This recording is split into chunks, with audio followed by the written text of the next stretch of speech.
You suddenly find yourself transported back to the year 1187, standing eye to eye with a Crusader Knight clad in full armor, prepared for battle. You've got your modern gym card, your protein powders, maybe even a few CrossFit sessions under your belt. You think you're strong. You believe you might stand a chance. You're about to realize just how disastrously mistaken you are.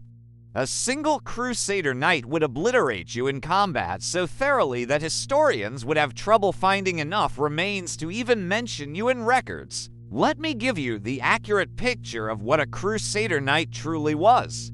Because almost everything you think you know is wrong. These weren't just wealthy men who happened to own armor and horses. They were the outcome of one of the harshest, most relentless, and all-encompassing combat training systems humanity has ever devised. A system so efficient it produced warriors whose strength and endurance would make modern special forces look like casual hobbyists.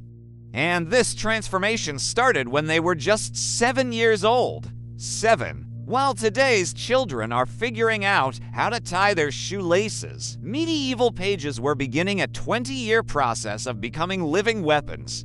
They started as pages, learning not only reading and writing, but also horse maintenance, wooden sword drills, and the basics of hand-to-hand combat.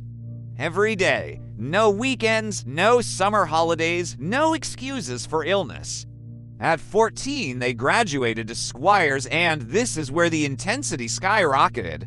The physical training alone would send most modern athletes straight to the hospital. We're talking about hauling and shoving enormous stone blocks, throwing spears deliberately crafted to be heavier than actual combat lances, and wrestling bouts that could drag on for hours.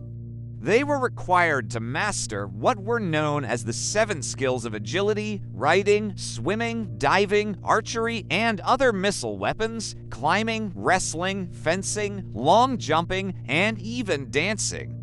Yes, dancing, because precise footwork in combat literally meant survival. And here's where it becomes almost unbelievable. Subscribe and give a like for new videos. Take Jean de la Maingre, known as Bouchicot, one of the most renowned French knights of the late Middle Ages. This man could climb up the underside of a ladder using only his hands, all while wearing 60 pounds of steel armor. 60 pounds of metal covering his body, and he is essentially doing an inverted pull-up routine that would leave most professional climbers exhausted without any weight at all.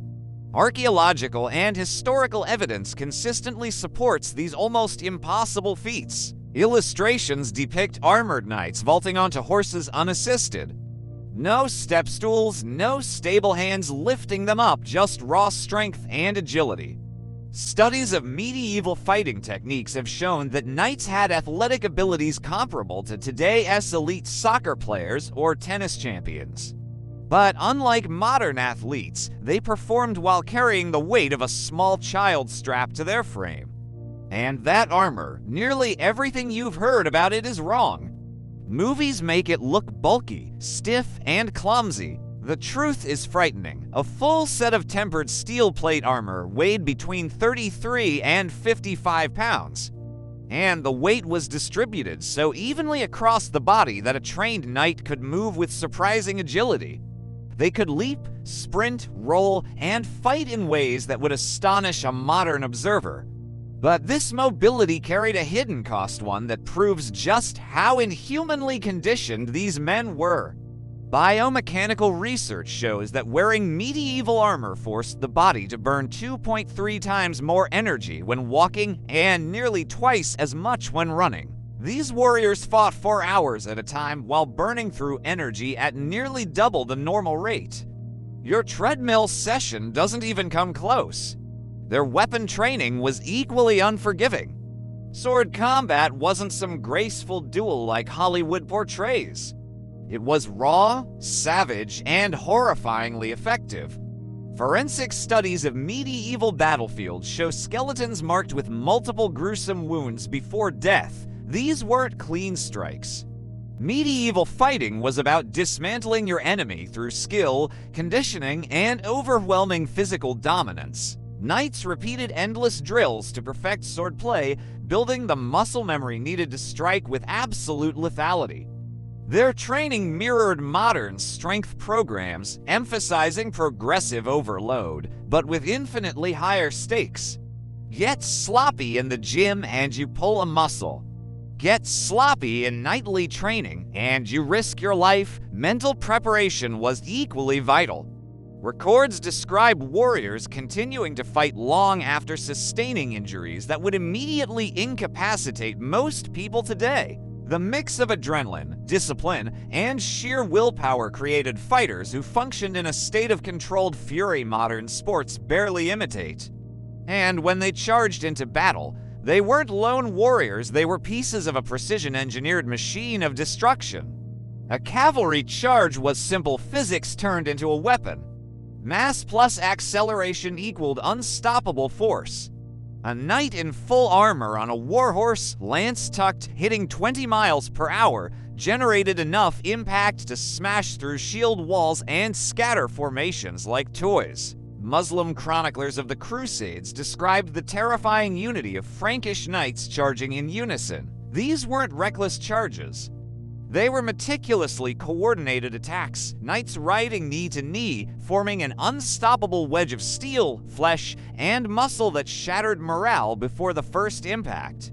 And here's the truly unsettling part for any modern individual who thinks they stand a chance. These knights weren't just stronger. They were conditioned from birth to see warfare as their life's purpose. Death in combat wasn't dreaded, it was celebrated. Pain wasn't avoided, it was proof of honor.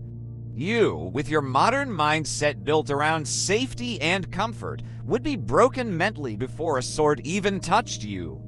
Just seeing a wall of armored knights thundering toward you, lances lowered, would paralyze you with fear.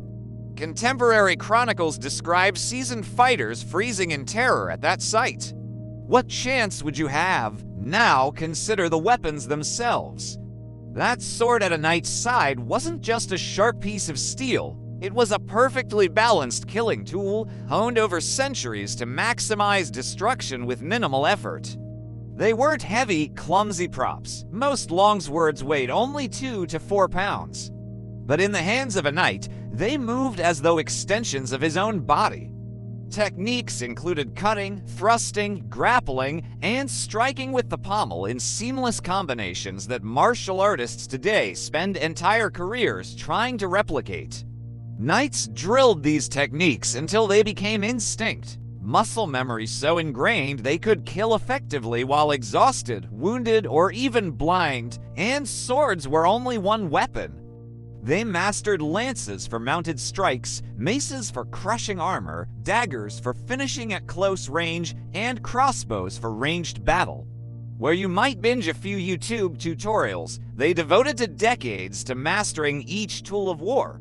Even recovery was different. Modern athletes pamper themselves with recovery shakes, ice baths, and physical therapy. Knights powered through pain, fought on broken bones, and kept moving with injuries that would sideline today's professionals for months.